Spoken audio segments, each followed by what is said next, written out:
Kitchen killer Malathi. இன்னைக்கு நம்ம வந்து ஒரு ஆனியன் பகடாவும் முருங்கை கீரை டீயும் இந்த மாதிரி உணர்த்தி வச்சிருக்கேன்.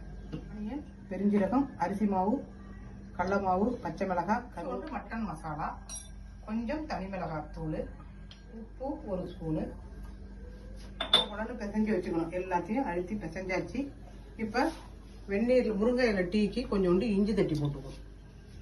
கருவேப்பிலை, பச்சை மிளகாய், மிளகாத்தூள் எல்லாம் வச்சிருந்த சாமான் பெருஞ்சீரகம்லாம் போட்டு நல்லா மசிச்சு இந்த மாதிரி பொலன்னு எடுத்துக்கணும். இதுல தேவையான அளவு அரிசி, 1 பங்கு கடல மாவுனா 1/2 பங்கு அரிசி மாவு. இதுல கடல மாவு பாதி.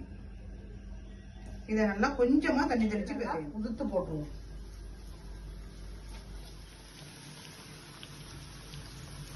சூப்பரா வந்து வச்சு நம்ம அப்படியே அரிசி காய வச்சு வச்சிருக்க இஞ்சியில முருங்கை இலை சூப்பரா இருக்கும், உடம்புக்கும் நல்ல. பகடாவுக்கு நம்மளோட முருங்கை இலை இஞ்சி டீ ரெடி.